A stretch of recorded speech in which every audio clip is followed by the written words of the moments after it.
One of the great misunderstandings of this war is that somehow Putin is the only decision maker in all of this. When you look at the voices on this in Russia, Putin comes across as a moderate. I mean, the pressure on him is coming from his right. It's from hardliners. It's from people who are saying, you're not doing enough. You're not being strong enough. You're putting us into a bad position here by not finishing this war sooner, et cetera, et cetera, et cetera. I mean, there is always a consequence to foreign war. There's always is. I mean, whether it appears now or appears like in the future in some unforeseen or unexpected manner, there are consequences to foreign wars. But you also have this war being a popular war. And so where I see the danger with this going is the hope that it gives the Europeans and many Americans that if we keep hammering at this, they look at individual items, right? They look at the trees and not the forest, if you will. So they say, oh, look, we've reduced Russian oil refining capacity by 40% or whatever the number is. Man, they are really going to be hurting. It's a matter of time until their revenues and their government starts dropping. They have to cut services to their people. The people are going to be upset, and then they're going to clamor for the war to end, and then Putin's government's going to fall apart, and then this is how we win this thing. When that is not what's happening, certainly there are parts of the Russian economy that are not doing so well, but there are other parts that are doing very well. One of the things about this war that should, or about this whole episode that should really be noted by the West is not just the resilience of the Russian economy, but their capacity to expand it. Their capacity to build it and grow it, whether it be finding new trading partners or dramatically increasing their trade with other nations, or the fact that, yeah, I mean, if you went back to Russia 2 years ago, 3 years ago, because of the sanctions, there was stuff missing on their store shelves. But you talk to Russians now, people who are there now, they'll tell you, no, we filled it all. We're either importing it from other countries or we're making it ourselves.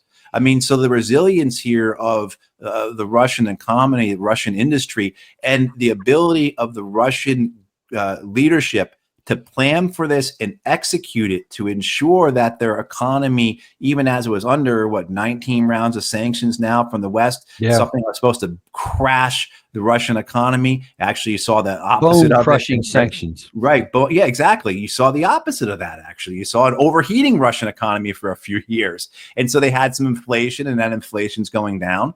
But overall, in terms of the health of the Russian economy, their debt to GDP ratio, their revenue, many years ago, not many years ago, 10 years ago or so, half of Russian government revenue came from oil and gas. And now it's only about 20% or so. It shows how the Russian leadership has been quite effective.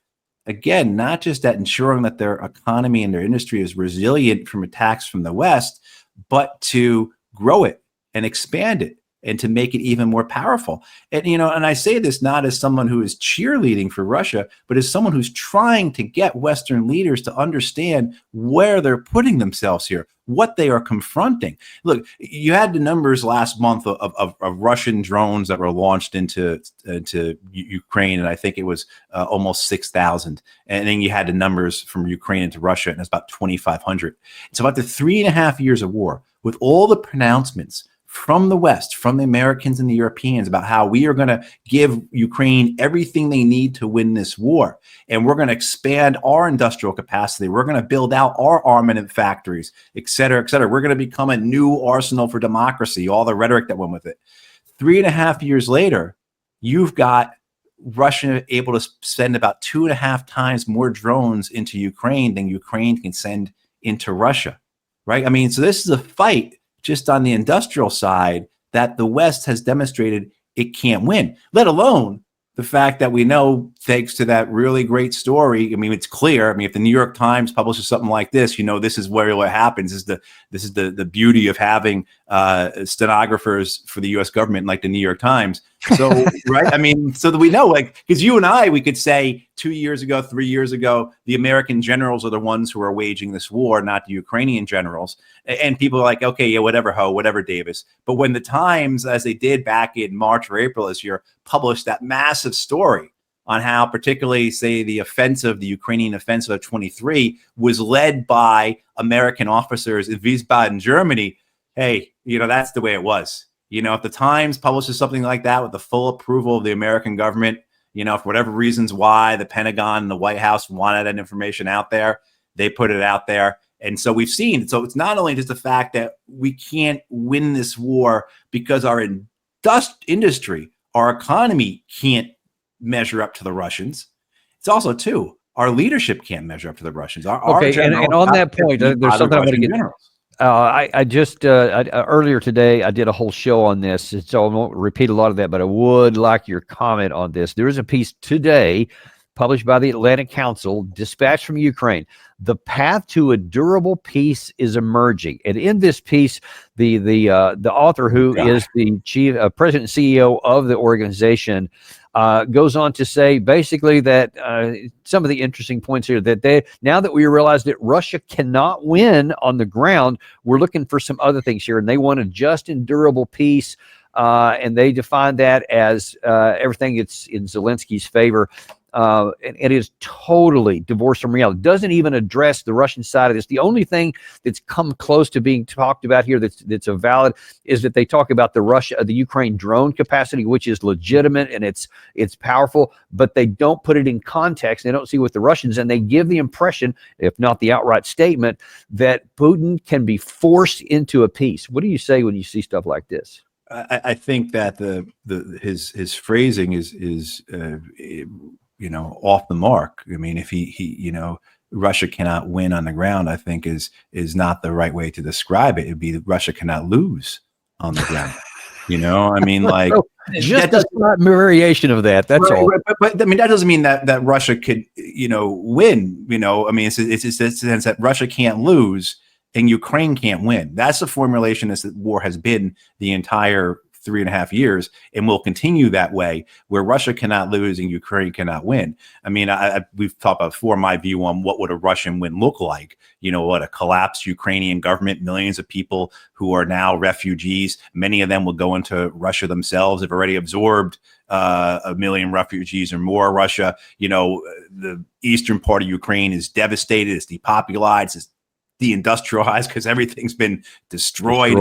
Right? And then now you've got across the river from them, even if the Russians move forward and take buffer zones that they've talked about west of the four prime oblasts, what are you talking about? A failed Ukrainian state in the middle of Europe? You're talking about Syria. You're talking about Afghanistan in the middle of Europe. I mean, like, how is that a win for the Russians just as much as how would that be a win for anybody? So that's been my view on like the strategic error of the Russians here. Once they didn't achieve what they tried to achieve early on the World War, in the first few weeks of the war, through forcing a negotiated settlement, which I believe was their objective.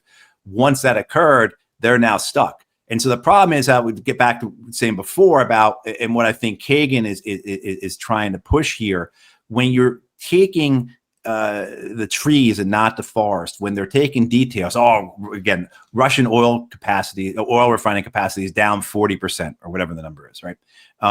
They're taking that and they're running with it. And they're saying, look, this is working. This war is working. As you said, he's pointing to Ukraine's expanded drone production capabilities. As you said, very true. It's significant. It causes a lot of difficulties for the Russians on tactical and operational levels.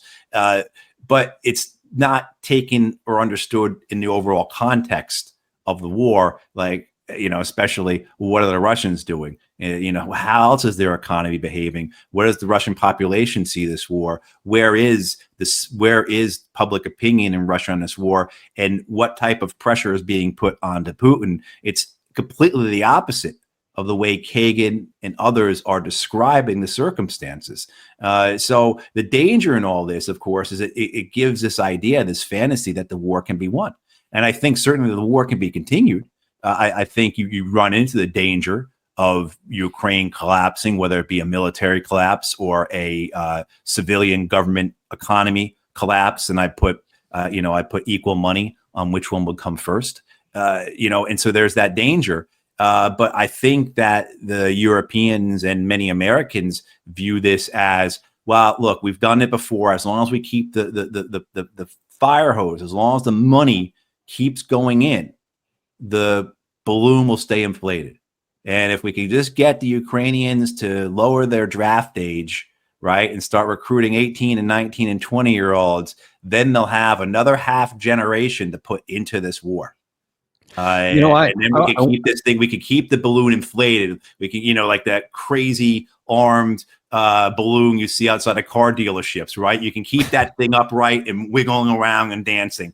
I mean, that's basically what they believe they can accomplish here. And then they hope for some, Deus ex machina. They hope for something, that Putin has a stroke or something like that, or that a coup does occur or something. Even though, as we've discussed, if that was to happen, the results would be the opposite in terms of who will come into power. Right. Anybody wants. I want to go back to something you said just a second ago, to see if you can give a little bit more depth on what you intend by that, because you said that Russia basically can't get a real win because they're stuck strategically, and that they would have a failed state on their border. But in a certain sense, wouldn't that be a victory for the Russian side, because they have a quasi state that's defunct and that can no longer pose a threat to them, and that might even be a positive thing from Russia.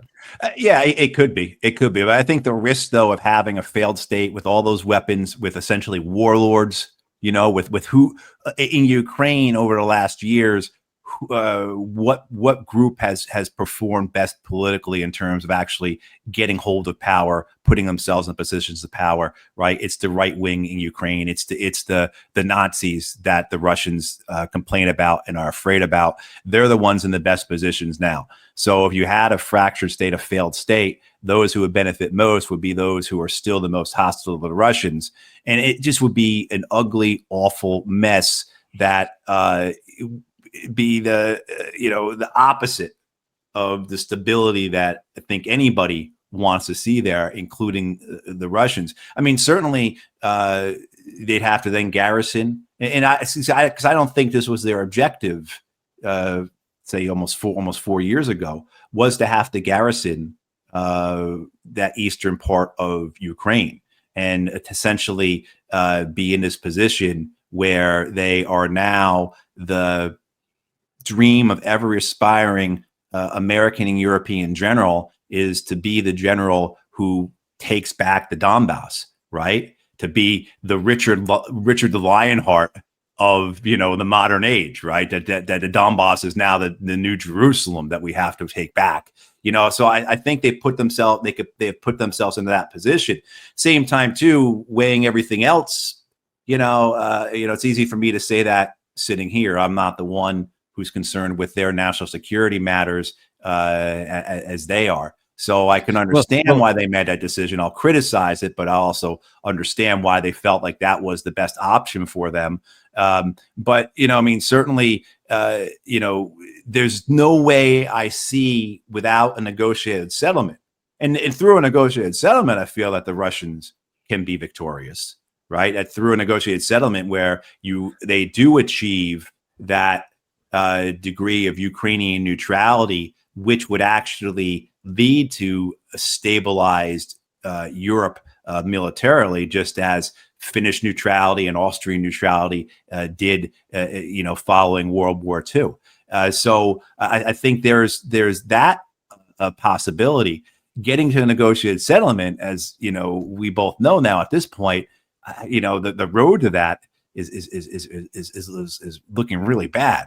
It is. And you mentioned people looking back and kind of hearkening back to history. Well, as it turns out, Vladimir Putin did that very thing today at the CIS Commonwealth of Independent States when he made a comment connecting his current military to Peter the Great.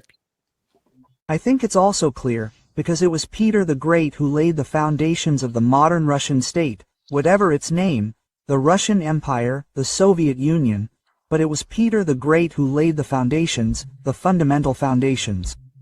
Our military as a whole, both our commanders and our soldiers and officers on the ground, essentially defend what Peter the Great created.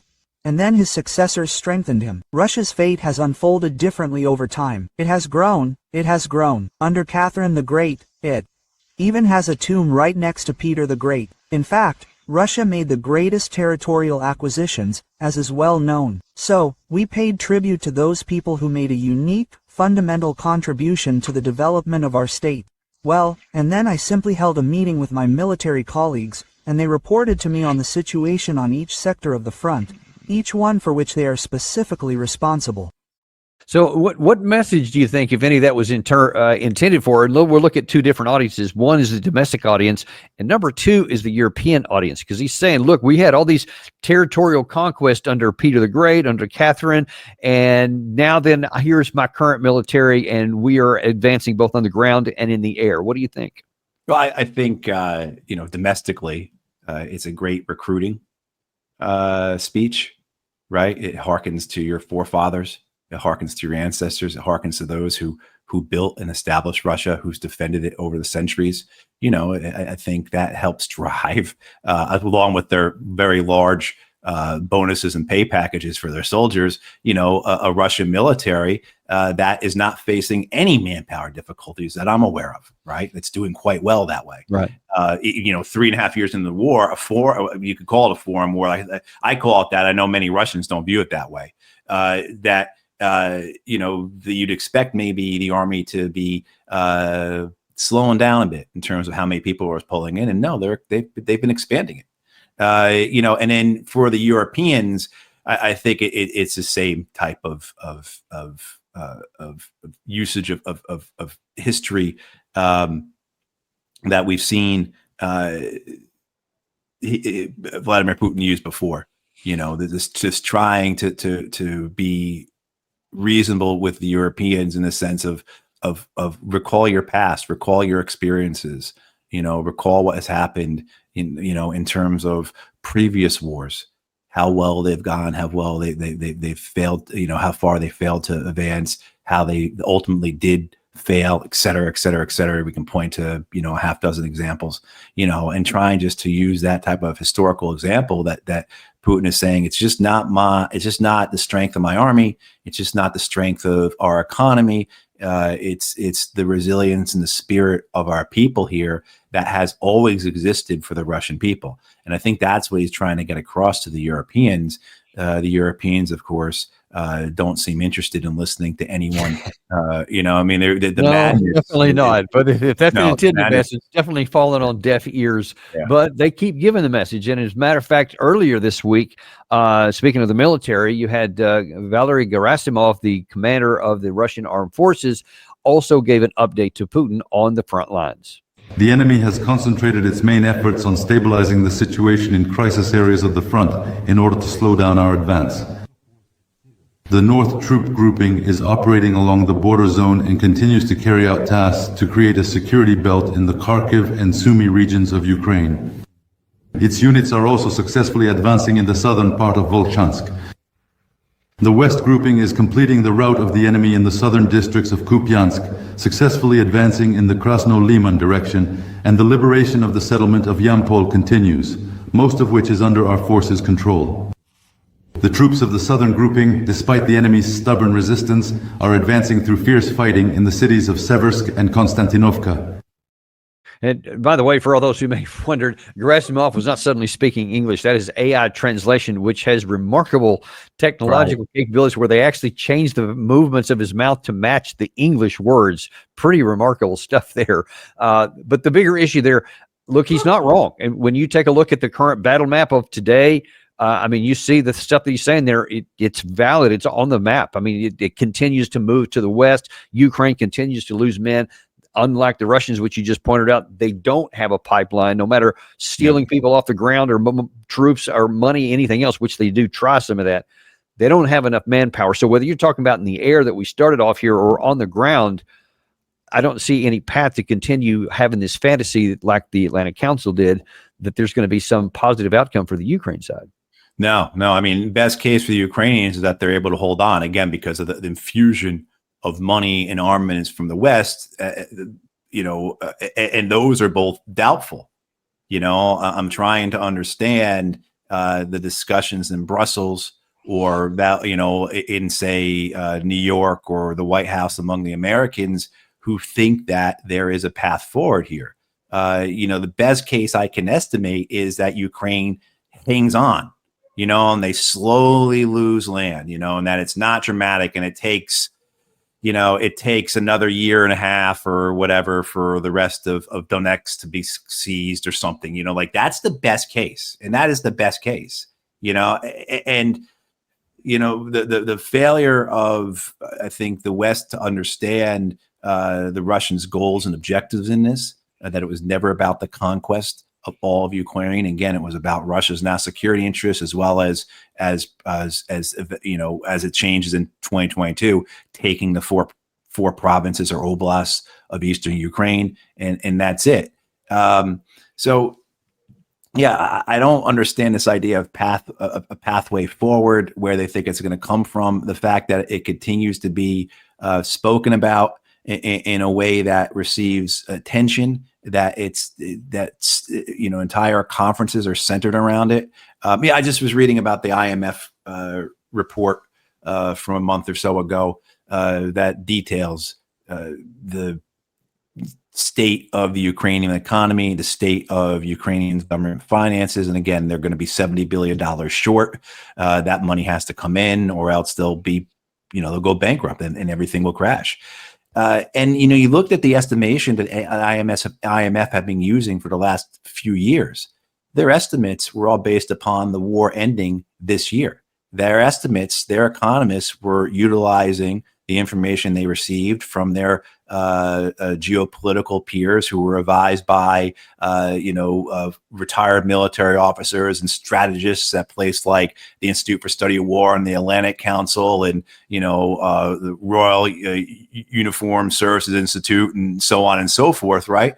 That the war will be over by 2025. By 2025, Ukraine would have won this war. So, and that's the analysis that informed the IMF's decisions on Ukrainian borrowing, right? That is the at the top level of the world monetary, economic, and financial order sits organizations like the IMF that make incredibly important decisions and then execute on those decisions based upon the fact that people like General Ben Hodges is saying the war is going to be over in 2025, or that Fred Kagan believes there is a pathway to win this war, that the Russians can't win on the ground, or the Ukrainians can, et cetera, et cetera, et cetera. Their commentary has a much greater effect than simply causing our ears to bleed because they're repeating this nonsense nonstop on Fox or CNN or quoted in the Journal or whatever. It actually does inform really important decisions. So when the IMF says, okay, Ukraine only needs a $15 billion loan to get them through 2025, and then the war is going to be over, well, there we go. That then puts you in a position where, holy cow, we're wrong. And you know how institutions like this work. They won't admit that they're wrong until the very last moment.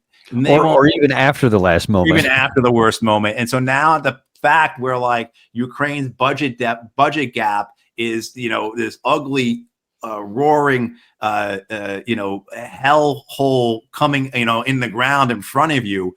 Well, okay, now all of a sudden we need $70 billion. Where's it going to come from? And that's why you've seen in the last week or two this renewed calls from the Europeans. We're just going to take it from the frozen Russian assets. That's illegal, but also too, the Russians have plenty of Western assets. Do you want to go in a tit for tat that way then? But now, of course, as well. But by 2027, Ukraine will win, and at that point, Russia will have to pay off all this loans. That's the whole thing. So for people who aren't familiar, the European Union is moving forward and providing a $160 billion loan to Ukraine. This one, to show how mad the Europeans are. The commissioner, the European Commission, the budget director has said that this $160 billion loan won't count in the accounting stats towards European budget deficits, because the Russians will have to pay this money back in the future when they lose the war. So that's how mad right now, right? Their head of budget for the EC is saying that we're not going to put this $160 billion on the ledger because Ukraine's going to win this war. And then as a result of their victory, the Russians are going to be forced to pay reparations, and then they will pay back this loan. That's the madness that we're dealing with here, that you can't even have people do sound accounting. That when it comes to like measuring the European overall health as well as individual nations' health, they're willing to just throw everything out the window because they're so blinded by the fever dream of defeating the Russians in war. Well, that's yeah, you could die from that fever, by the way, if you don't get it solved pretty quickly. And certainly a lot of Ukrainians will die in all seriousness. Yeah, exactly. And they are dying. And a lot of Russians are dying. And the expansion of this war, you opened with the escalation on the attacks on energy infrastructure. And I think this is proving the point made by those who say, you know what, the Ukraine-Russia war is eventually going to resemble the Iran-Iraq war, where there won't be a lot of movement on the ground and neither side can deal a knockout punch. I'm not really so sure about that with the Ukrainians right now because of the state of their manpower issues with their army and also their economic health. They may face collapse, but it's going to turn into, as the Iran-Iraq war turned into, while they still had terrible fighting on the front lines, it turned into what was called the War of the Cities, where they just launched missiles at one another's cities. And that's essentially what we're seeing developing in this war, both sides trying to hit each other in rear areas to try and bring about either an impact, have a negative impact on the country's ability to fight the war or put pressure on their citizenry. And to be fair, we've really not seen as much from the Russians as we could expect to see. The Russians really haven't hit civilian infrastructure. They've hit the energy infrastructure. They've hit some bridges, but not a lot of what we would call civilian infrastructure. Yeah. They've hit nothing. When you compare it to the Israelis, they've hit absolutely nothing. And the number of Ukrainian civilians killed, while still, as anyone would think, would rightly think, terrible, it's still a fraction of what we've seen in terms of casualties, say, of civilians in any of the Middle Eastern wars or any of the African wars. And what happened was a month ago, you had that Ukrainian drone hit a government building in Kyiv. And that was the first time a Ukrainian government, non-military building had been hit by the Russians. And even the mayor of Kyiv, Klitschko, he said that it was an accident. The drone either got hit by something or got jammed and it crashed into the government building. So we've not even seen the Russians go after the infrastructure. And some people have been saying that a lot lately on the Russian side. That's one of the points of anger. Listen, I'm sorry, I'm going to have to shift gears here pretty much, or we're going to run out of time. Before I leave this topic, though, there was one interesting video that came out of the White House this morning, not from President Trump, but from the First Lady. Much has unfolded since President Putin received my letter last August. He responded in writing, signaling a willingness to engage with me directly and outlining details regarding the Ukrainian children residing in Russia.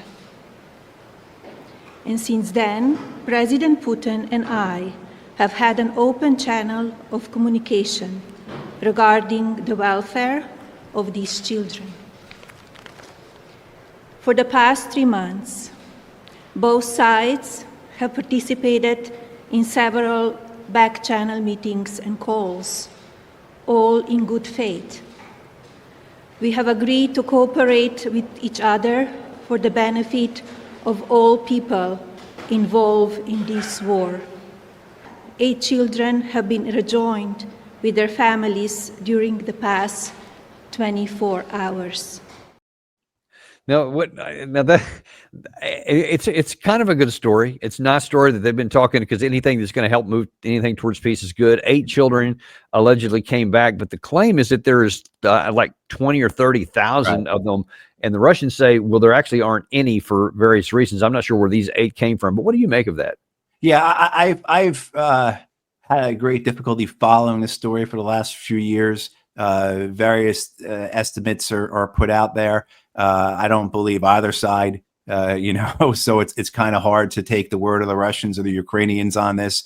Certainly the consequences of war, you're going to have people separated, whether it was a planned kidnapping and abduction of tens of thousands of children by the Russians, or it was something less sinister. I don't really know, but I agree though with you, Danny, in a sense that any type of discussion, any type of deals, any type of action that has results, as Melania Trump is describing, is welcome, and it demonstrates that both sides can work together. I mean, and this has been the point made over and over again. You can talk to the Russians. You don't have to like them, but you can negotiate with them. We've seen dozens of prisoner of war exchanges. We the Black Sea grain deal, which ultimately has fallen apart, but that held, for quite a while, right? I mean, and so in my reading of that is that it didn't fail.